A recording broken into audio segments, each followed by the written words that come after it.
Greetings, my friends. Welcome to the next episode of the Mint Mob Podcast. Jason here, joined by my buddy Alex, as always, across the pond in Germany. We're going to jump into what's going on in the world, catch up a little bit, talk about GoodFellas, and see what's going on in the world. How you doing, buddy? How was your weekend?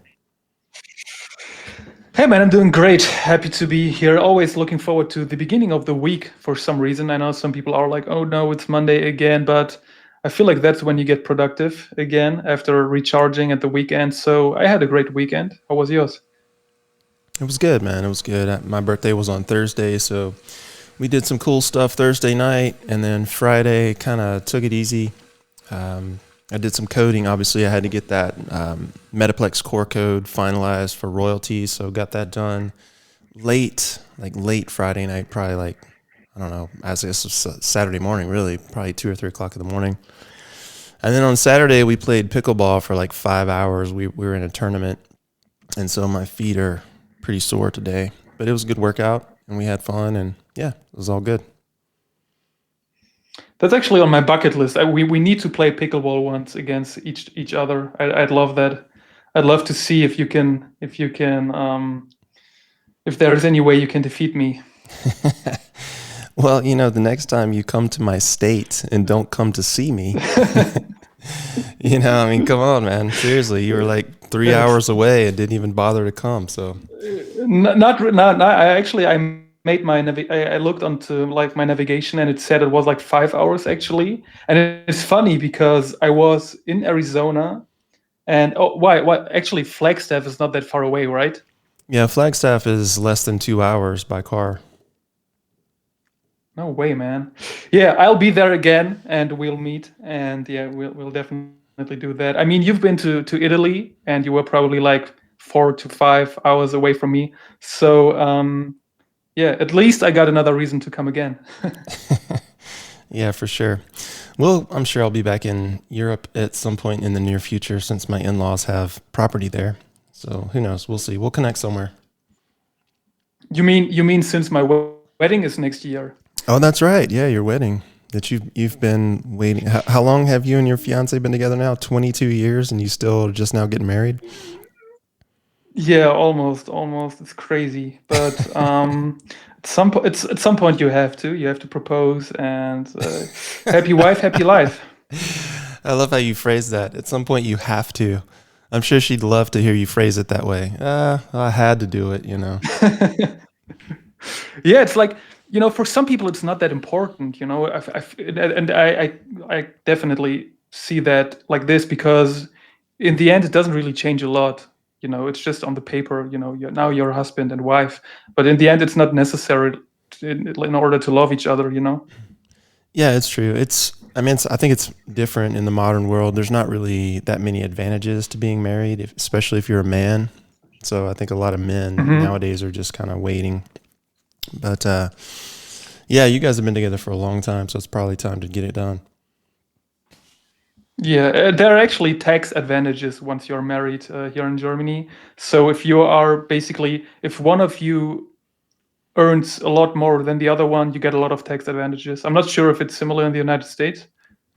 Yeah, married couples are taxed differently. You can choose how you want to be taxed. You could be taxed as an individual, or you could be taxed as a couple. And so, depending on how you set yourself up, there can be advantages for sure. Okay, because here is once you're married, you're always taxed as a couple. But yeah, in the end, I didn't do it for the money, obviously. But yeah, happy to. It's a lot of preparation work. You've probably been through this. If you invite I don't know, around 100 guests and you have to find a location, you have to, go visit all of these locations to see what's best. Obviously, if it was me deciding, I'd just choose my garden. But obviously, wifey or fiance wants it a lot bigger. So yeah, it's kind of pain in the ass already, even though it's still over a year to go. But yeah, I think it's a pretty special day for women. Yeah, for sure. For us, it was really easy because we did a destination wedding. We got married in Hawaii. Her family's from Canada, my family's from the U.S., and almost nobody from my family was going to fly to Hawaii. So basically we had 25 Mm-hmm. people come to Hawaii with us, and we got married on the side of a mountain overlooking the ocean in Hawaii, and it was amazing because we basically did everything over the phone. We called someone to, set up the location, set up the photographer, set up, the food, the cake, the whole 9 yards. So all we had to do was show up with our clothes, basically.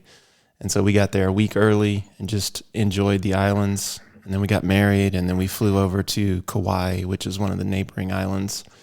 That's where Zuckerberg has his big property. And then spent a week over there as well. So it was really easy for us, and everybody had a blast. So it was great. Yeah, I think it's a great way to do it. Pretty good friends of us actually did get married in Vegas 2 years ago, and in the beginning, when I heard that, I was like, "Don't you want to spend time with your loved ones on your marriage?" But in the end, today I'm a little jealous because it's so easy. You get there, you spend, I don't know, $5,000 or something on the whole trip, and you come back married. But yeah, if you do it here, it's more of like 20 to 30,000. So definitely, yeah, expensive, and a lot of money for one day, right? Yeah, it is for sure. Marriage is great. I think people, who really want to build a life together, you definitely should tie the knot. But the interesting thing is, I think most people spend more time planning the wedding than they do planning the marriage. And if you do it the other way around, I think you're Yeah, going to be more successful. absolutely. I totally agree, man. I totally agree. And regarding the expenses, I was counting on the bull run. Where is it, man? Where is it? I need it. Otherwise, I can't get married. It's coming, man. Don't worry. We had a little It's blurb, coming. but yeah, I mean, nothing. Who knows how fast we're going to get where we're going, but I mean, nothing is over yet. Again, it comes back to adoption, like we always say, and adoption continues to be, happening at a fairly good clip. And as long as that happens, high quality assets are going to be in demand. And I mean, when you add up the fact that so few people still, even now, even own this stuff, I mean, you're going to be fine. So who knows? I don't know if it'll be in time for your wedding, but it'll definitely be in time for something. Absolutely, yeah, absolutely. And looking at the markets, we actually had a little relief rally lately. Bitcoin went from, I think, 84 or 85 to 88 today, which is good. I mean, I know you love technical analysis, but watching what these people say, there is a pretty good chance that we go up from here. I mean, in the end, whether you are a bear or a bull, you will always find reasons why charts move into either direction. Like if I was like, I don't know, I open up a short position now, I can find videos, I can find posts that basically say or give reasons why markets are going to go down. And on the other hand, I obviously, if I'm long, there are a lot of reasons and a lot of videos and influencers telling me it's going up. So in the end, you can get convinced whatever you want. Like, I feel like the sentiment gets better now, Hmm. and yeah, I feel like we can definitely see the 90s in the very short term now.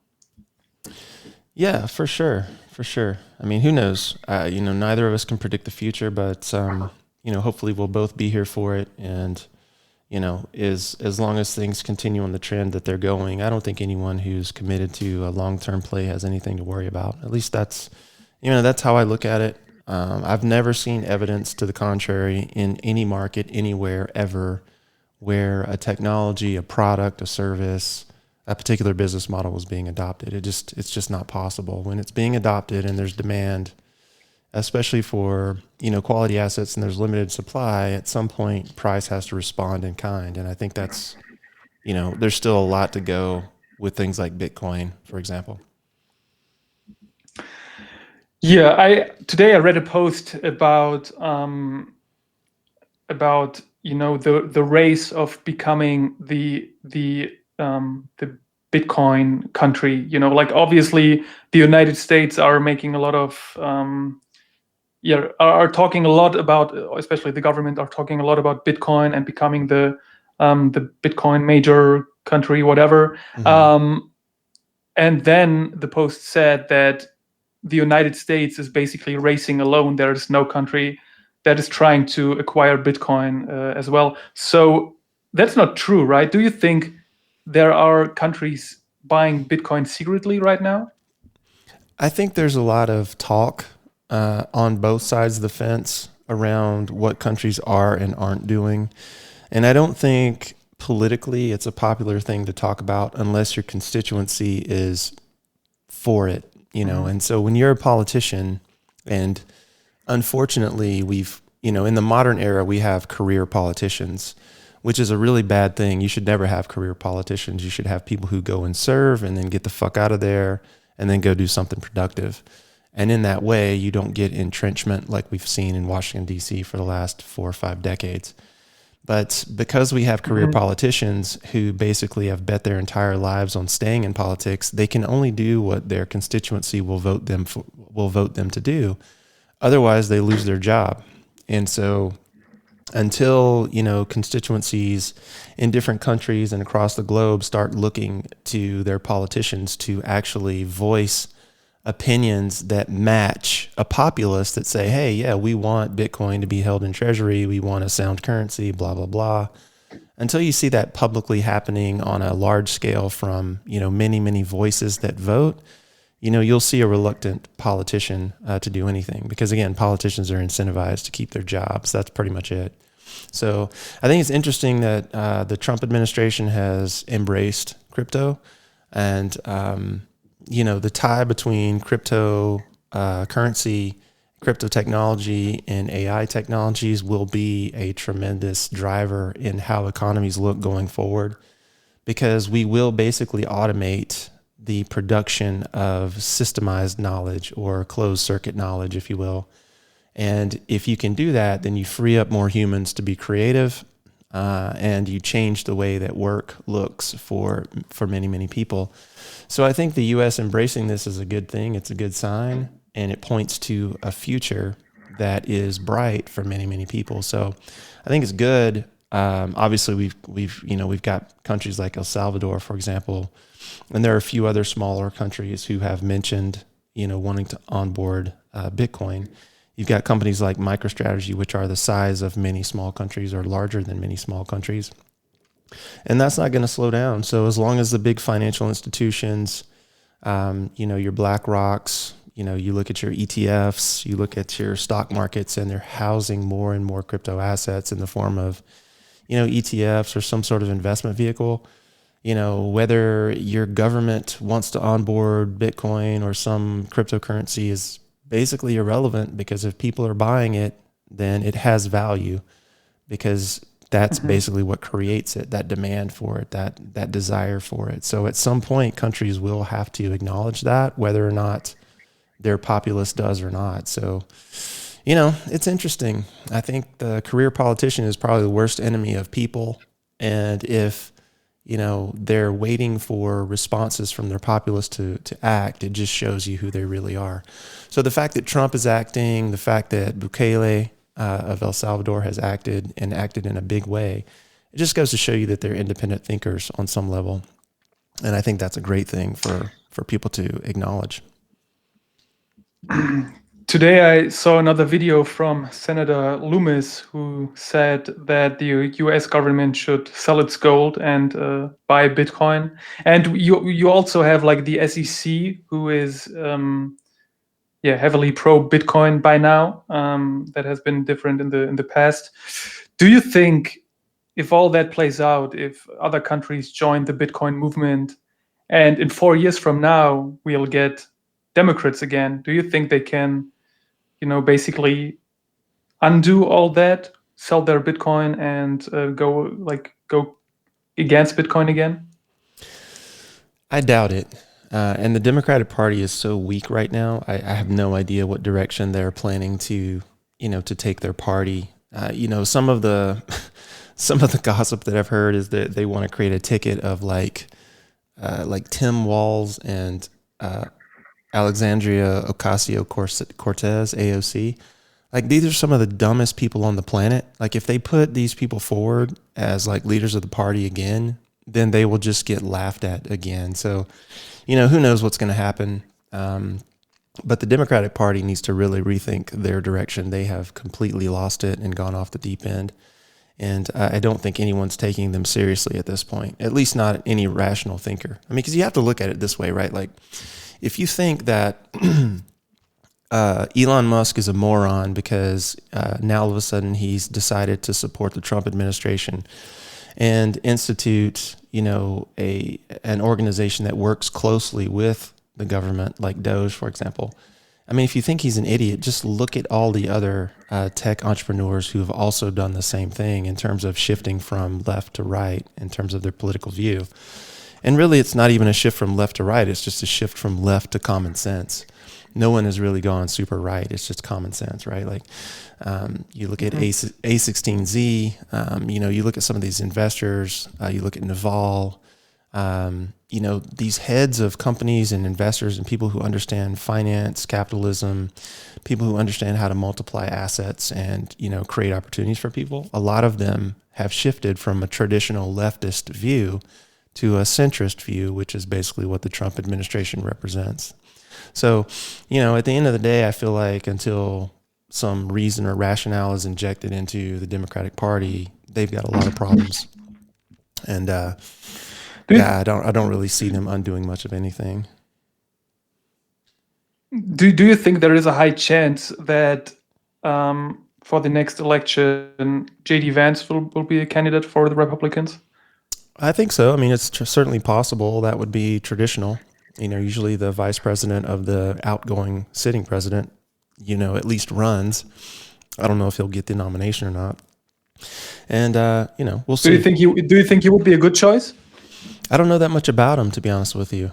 From what I've heard of him speak, I like the way he speaks. I like his background. He comes from a really humble background. And he wrote a book. What's it called? That was turned into a movie. Let's see. J.D. Vance book. I forget the name of it. It is called, it's called Hillbilly Elegy. And there's actually a movie made from it. It basically talks about his story and growing up, in like this mountain region of Kentucky and some of the other stuff. Pretty sure they did a movie. I saw the movie. I haven't read the book. But it just talks about his humble beginning. So he has he's got a very strong upbringing and a strong sense of right and wrong and, a strong sense of duty and honor and obligation to self and country. And I think those are good things for anyone who wants to go into public service to have. But, outside of that, I haven't really listened to anyone's political speeches, his, Trump's, anyone's. I don't really, get into too much of that. I just look at the policy. And from what I have heard of him speak, I do like some of the things that he has said, but I don't know him, well enough to say if he would be a good candidate or not. Yeah, I think he's actually quite young as well. Like, I think 40 years old. That would probably be the youngest U.S. president, right? Let's see. I think, was it Kennedy that was the youngest? I forget. But yeah, that would be fairly Well, Kennedy looked pretty young as well. I keep seeing the assassination video for some reason. And yeah, he looked pretty young. Yeah, let's see. He was, pretty sure it was Kennedy. How old was he when he was assassinated? I don't even know.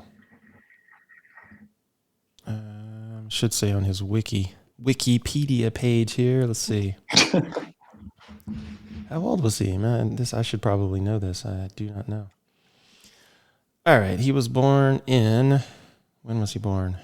He was born in 17 and died in 63. So he was 46 years old when he was assassinated. So he would have been like 44, maybe 45 when he was elected. So yeah. Or no, I take that back. See, he was in office in 47. Oh, okay. No. That was House of Representatives. Yeah, so he would have been 44, 45 years old when he was assassinated, I think. Pretty close, though. But yeah, let's see what happens. I feel like I haven't really heard a lot from Vance as well, but when he talks, at least it seems like he's on the same page with Trump. And like in my opinion, just from his, like, he's pretty charismatic, and I feel like he would be good, but in the end I probably do not have enough information to judge that. Let's take a look on Ethereum. I see a lot of good news around it. I think I just read today that which one was it? I think it was Fidelity, who wait, was it Fidelity? Yeah, Fidelity launches tokenized fund on Ethereum. I feel like, we got Trump also acquiring a lot of ETH, and we've had the conversation a lot about Solana taking its place. So where do you see it going? ETH or Solana? ETH. I mean, I don't think ETH is going anywhere in terms of going away. I don't think that it is as functional as something like Solana, but you have to realize that it's way older than Solana. So the developer core around ETH is much, much bigger, and it's going to have a much more sort of loyal following than something like Solana, which is newer. So, I'm not surprised that people are building platforms on ETH. That's literally what it was designed for. It was the original smart contract platform, so to speak. So, I mean, I don't see that changing. Most people who are not, I think most people who are into crypto early always have thought of Ethereum as the world computer. It's basically a distributed computing platform. So, yeah, that doesn't surprise me at all that that a platform would be built on ETH. But just technology-wise, is there a possibility that ETH kind of improves its tech and gets comparable, transaction speed and transactions per second and fees, so that it keeps up with Solana? Or is the foundation not good enough to do that? No, I mean, it's totally possible. I mean, I think they did an amazing job when they shifted from, proof of work to proof of stake. That was a massive undertaking, and they accomplished this goal. And again, I'm not a fan of what they did in terms of philosophy, but in terms of a technical feat, it was a pretty amazing thing that they did. So, I mean, it can absolutely be improved. It can absolutely continue to speed up. But again, you have to realize that all of your L2s are invalidated every time Ethereum gets better. So the challenge that you have if you're Ethereum is like, okay, we've got all these EVMs, these Ethereum virtual machines, these level 2s that all run on the base chain. Well, what use are they if the base chain is just as good or faster or what have you? And so if you're building on the, on the sort of, like L2s or sort of the sister chains of ETH, then, you're probably in the wrong place. Yeah, I totally agree on that. But if we take a closer look onto the market caps and the high caps, we also have Ripple, and I kind of cannot find a single solid reason why Ripple would be a good investment. And it's not just like the lack of adoption. I feel like nobody really uses Ripple. Can you name one good reason to buy Ripple? No, not now. It's funny though, man. Like, because I've always wondered why is Ripple there, the top 3 cryptocurrency, and I feel like it came out of nowhere. Now, I mean, it's been there for a long time, obviously, but it always looked like it's just a matter of time when it drops out of the top 100 or like maybe the top 30. But for some reason, it gained a lot of attention recently with the SEC case, obviously. But tech-wise, I don't see anything, and I feel like we need to get in touch with some Ripple Ultra to let him tell us why he loves Ripple. Yeah, you'd have to do that. I mean, Ripple was cool when it came out because it was doing something that, hadn't really been done yet and wasn't really doable on Bitcoin. When it came out, I mean, I remember buying Ripple at like 6 cents, like it was so cheap when I bought it. And, this was early days. And I remember the use case being that it could translate value from one bank to another, from one country to another, almost instantaneously, very, very quickly. You couldn't do this with Bitcoin. Lightning rails didn't exist. Other alternatives didn't exist to move value quickly. So if you wanted to move value quickly, Ripple was actually the technology that would do that for you. And they had set up the system in a way that they were positioning it as such, like that was its use case, right? But now that use case has been sort of, it's been overtaken by other technologies, right? So if I can move value with Lightning immediately, or if I can move value with Bitcoin, even if it takes me 10 minutes, do I really want to have a tertiary technology that's based on banking systems and, is under the control of banking systems? Do I really want to do that? Probably not at this point. So, it's funny to watch people sort of cheerlead for Ripple, but it just points to the fact that, when you have an affinity towards something, you were like early on, you learned about the technology, you were exposed to it early, maybe you developed an early position. It just goes to show you that people get emotionally attached to these things. And, fortunately for me, like I sold my Ripple, like going into or right before the lawsuit or shortly after the lawsuit, I can't remember which, but I had already made my money in it. So I didn't really care. And I never looked back. And that's kind of how I feel about a lot of these altcoins. They're just going to, they're good for a nice little run up and you take profit and then you never look back at them again. And, unless and until something comes online that, does something special or new or has a use case that no one's thought of before, then there's really no point at getting outside of the majors. And that's really the challenge that you have if you're starting your own chain. Yeah, I get that. I mean, when I tried to do some research on this, I always read about like Ripple is the future of cross-border payments between banks. And I felt like, okay, if it's so revolutionary, why is no one using it? I mean, I've never read about companies mentioning it, saying it's great. And then I felt like okay, maybe they just, have a strong lobby, which is why everyone invests in it. But haven't come to a conclusion yet.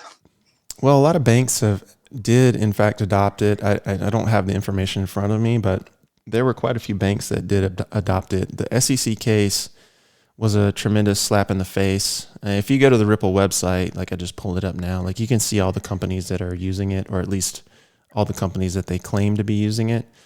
But I mean, it doesn't really matter at this point because it's not a necessity like it once was. Like, I mean, moving value quickly when Ripple came out was a really, really, really big deal. And now not so much. So, if I want to, if I want to move value quickly, I could just use Solana. I don't need to use Ripple. I could use pretty much any feature token that actually has a solid foundation and a good and a fairly deep liquidity pool. So, there's really no need for me to go back to Ripple at this point. But yeah, I mean, it was adopted by a lot of companies and it stayed adopted in foreign countries. I mean, it was really the US who had a problem with it, like they did with so many things. So I'm glad that they came out of the lawsuit intact, but I wouldn't buy Ripple at this point, and I don't know why people are. If you look at the current state of the markets, and we are still far away from all-time highs, especially altcoins, and if you think about what could be the next possible catalyst to, basically, I don't even want to say it, but to start the alt season or whatever. I mean, if you look at the news and if you remember like 1 or 2 years ago, whenever there was like a post or whatever about the SEC saying anything about the Ripple case or whatever, everyone was eagerly waiting for the information and markets moved heavily if the information sounded good or not. And now we got all these great information. The lawsuit is done. We got the government. We got everything in place. So, do you think there needs to be like there needs anything else to happen for markets to go parabolic besides adoption, obviously? Or do you think markets will do whatever markets do and we just need to wait and be patient? Because right now it feels like, when you look at the past 2 years, it always felt like we always waited for some big thing to happen. Once it was the ETF, then it was the halving, then it was the election. All that kind of stuff happened. Markets went up, obviously, went down again. and then now in the coming few weeks or months, there is nothing we can wait for. Do you think anything big needs to happen in order to get into the banana zone? Not really. I mean, I think that the majors, and I'll throw the major feature tokens in there, like feature tokens I'm calling, like ETH, Solana, maybe Cosmos, just because it has an interesting sort of use case. But like, I don't think anything outside of the majors is bound for anything other than a pump and dump cycle. But everything inside the majors is not going anywhere because, again, as adoption continues, that's really all you need. You need a fixed supply and you need some form of demand. The challenge with a lot of the feature tokens that Bitcoin doesn't face is that their inflation rates are much higher and there's literally no end to the amount that can be created. So, Bitcoin's unique in that the 21 million cap holds, then, there's only a finite amount and that's going to create more scarcity. So, with inflation rates in the feature tokens or alt tokens, whatever you want to call them, that's big. That's a huge, huge challenge. And if you are looking at adoption rates versus like inflation rates, you want your adoption rate to be high, but you want your inflation rate to be low. Well, it doesn't get any lower than fixed. So, I mean, we're approaching that point where, like in the next cycle of, in the next Bitcoin halving cycle, the advancement of the numbers of Bitcoin per block is going to drop to below 2. It's going to be like 1.75 or whatever it is, 1.78 or something, whatever. And, that's extremely low as it approaches its final mined tokens in whatever it is, 2140 or something, who knows.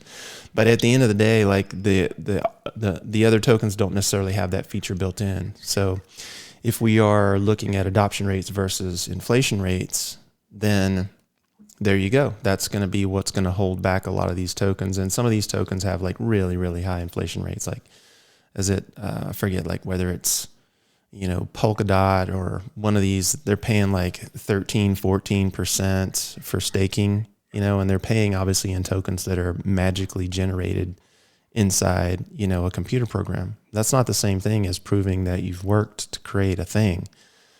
And so the value is always going to be less. So I don't necessarily worry too much about it. It's the major tokens are inevitable. It's just to what degree are they inevitable at this point? Bitcoin is obviously inevitable. We have governments adopting it. We have major corporations adopting it. We have it on major stock exchanges, and it's not going to change.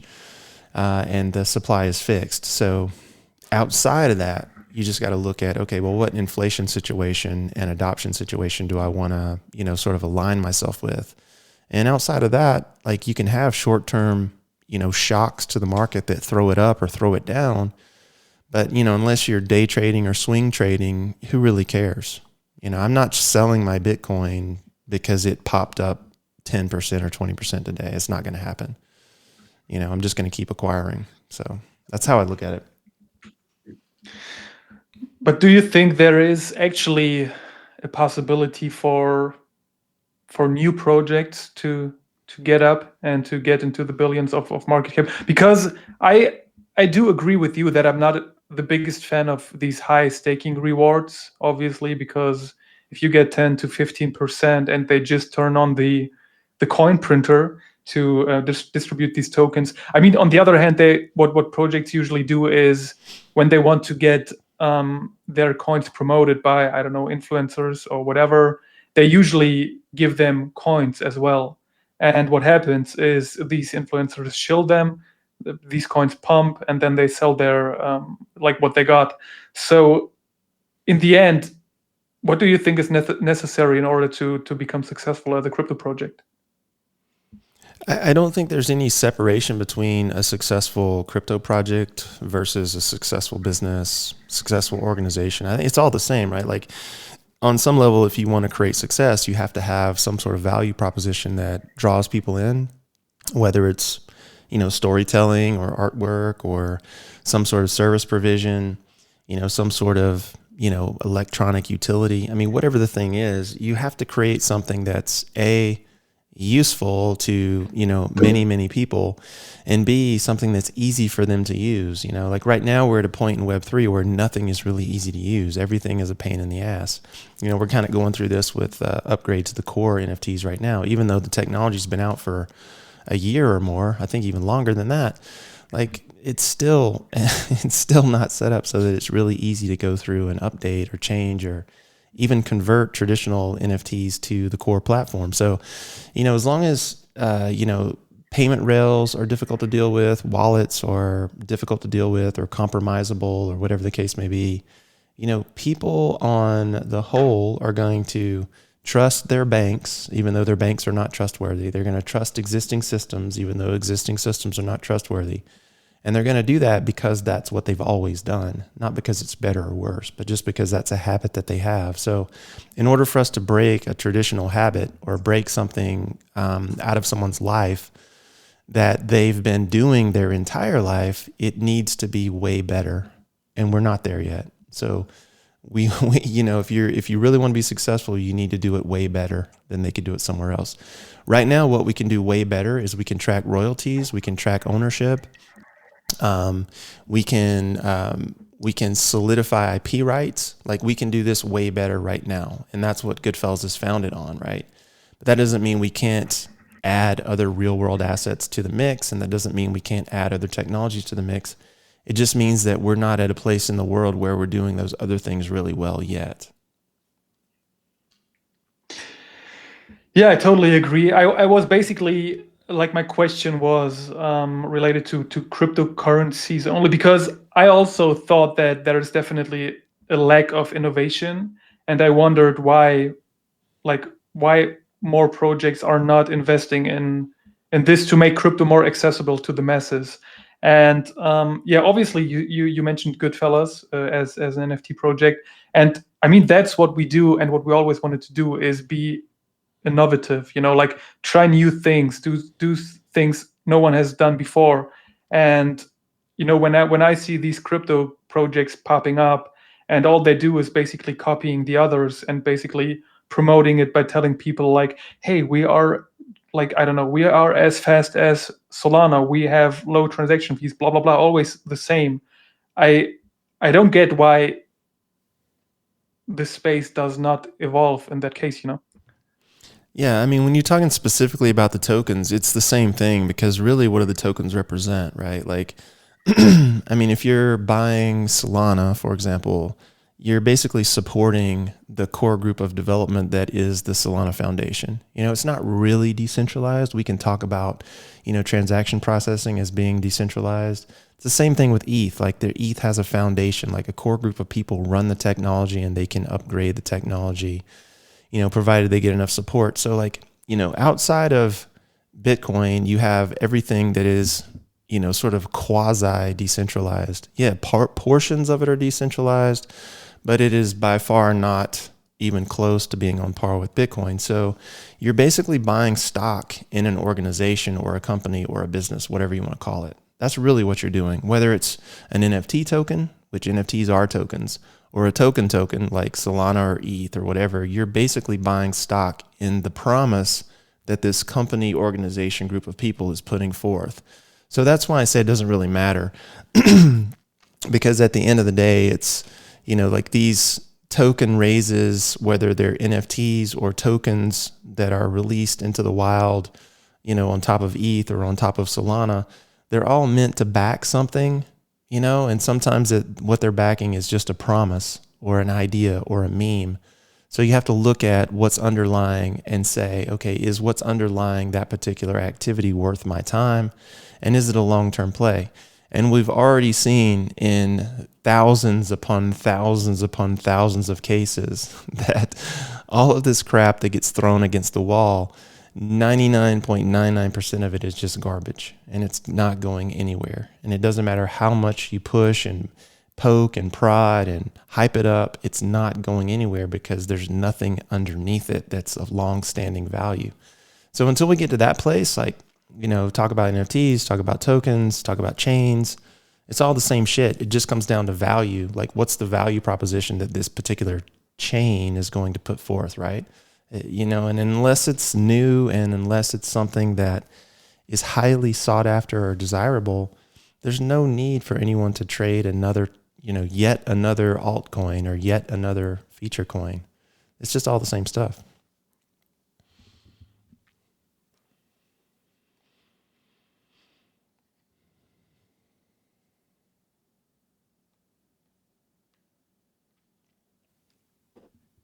Did I lose you? Still there? Oh man, no, I was muted for some reason. So yeah, I just wanted to agree. I feel like that, still a lot of these so-called investors do not really look for the tech. They just go for the hype and invest in whatever they think is going up or pumps immediately. Obviously a bad reason to invest in something, but I feel like if you want to reach sustainability, you definitely need to focus on creating something that is needed and obviously new and hasn't been done before all the time. So yeah, I mean, we've talked about this plenty of times already about people's investing ethic, and the psychology behind. But I feel like with the markets adopting, with cryptocurrencies adopting, and in the future, we will definitely have a better investing environment. But you mentioned GoodFellas as well, so let's jump a little bit into this topic. And we got a lot of stuff behind the scenes going on. We actually do have a call tomorrow with the guys from Planet Amor, where we will discuss details. And this is actually a drop I'm pretty hyped for, and I really look forward for the art because I think it's so great to combine the RWA aspect with the art and to basically combine it with the whole tree topic. So you mentioned you have a couple of ideas. Have you been playing around with this? And I mean, we also said that we might invite artists from our space as well. You haven't gotten in touch with the artist yet, right? With the artists that they want to provide. No, I don't even know who it is yet. So that's next on the agenda. And I think I'm going to talk to these guys this afternoon to start something off. So I was just going back and forth with Jason, who's affiliated with Planet Amor, to see what exactly they have in mind for that. And, we can go from there. And of course, we're supposed to get a group call together, I think tomorrow, you said. So we should have that nailed down pretty soon. But obviously, we'll do something that relates to the topic at hand. I mean, that's the big thing, right? And in this particular case, it has to do with, like green, so we'll definitely do something as it relates to environmental causes, environmental outlooks, and preservation. And I think it'll be kind of fun. We'll do it in our style, of course, and make everything match. And I do have some ideas, but we'll see what they have before, going too heavy into it, and then go from there. Yeah, absolutely. On top of that, we are getting the artist incubator pieces ready. So we will open up the submission just today. I will make an announcement on that. So you guys will be able to exchange your current AI pieces for the new core NFT pieces. We also got a lot of artists lined up for the artist incubator. We are thinking about letting you guys vote which piece you want to be dropped next. So yeah, check out Discord from time to time. We will have an announcement on that as well. And yeah, what else do we got? We got in touch with our house artist Lewis again, who has been very busy lately, but he's open to create a lot of cool stuff for us as well. And yeah, man, so much stuff going on behind the scenes, and I'm very excited for the future, man. Yeah, we definitely have a lot of stuff on the go. And of course, the switch to core was kind of a sort of a surprise that we didn't really plan on, but given the circumstances, it actually worked out quite well. So getting everything swapped over to core is huge. There's a lot of opportunity there, and playing with that code, I can see more and more use cases for the upgrade. And so I think in the long run, it's the right thing to do. And even though it kind of sets us back on getting like token mints out and, like really finalizing our in-house code, we'll definitely get those things on the go once we get everything nice and converted over. But yeah, I mean, everything, I think from a housekeeping standpoint, having beautiful code that we own and control, having beautiful IP that we own and control, and we can share that with the collectors and curators inside, the project. I mean, that's really the goal. So appreciate everyone's patience and bearing with us. This stuff is obviously complex and takes a long time to figure out. So getting it to the point that we have now is one of those things that I'm really happy to say we can go a lot faster, because basically we now have all of the tools that at least we can use to automate most of the conversion. I mean, there's still quite a bit of manual stuff in there that has to be done, but at least a lot of the repetitive stuff, that you would literally sit down and just like, it's just like monkey work. You just sit here and do it over and over and over again. A lot of that stuff, pretty much all of that stuff, in fact, has been automated over. So that's really exciting for me, knowing that I have to be the one to convert that over. And of course, I'm excited to bring that to you guys. So we'll have, just like with the 21s pieces, we're going to do some upgrades to the metadata to stretch that out and make it more robust and include some of the things that we haven't included previously, so that everyone can actually see the direction the project's going, and we can have these fields created that we might use or leverage in the future. Stuff like RWA, stuff like Bitcoin ordinal IDs, and then of course, like fully going through and naming traits. So all of that stuff is going to happen as well. And, we're going to kick it off hopefully this week and get it all done. At least that's my plan, to have pretty much all of it nailed down by Friday, and we can start the distributions. So yeah, that's kind of it in a nutshell. Yeah, man, awesome. Definitely look forward to, move on faster with the whole core NFT exchange, but great to hear that. Yeah, a lot of stuff on the go. I think we covered most of what we wanted to talk about. I look forward. We obviously got spaces going on Friday. It's always great to see all the people show up and have great conversations. And I think this should be it today, right? Yeah, I think so, man. I think we're good to go. So let's get off, have a good day, and knock some of this work out. Absolutely. So once again, we appreciate everyone showing up all the time, everyone on Spaces, everyone in the Discord, everyone who looks forward to the art that we drop. And we look forward to all that. A lot of exciting stuff to come.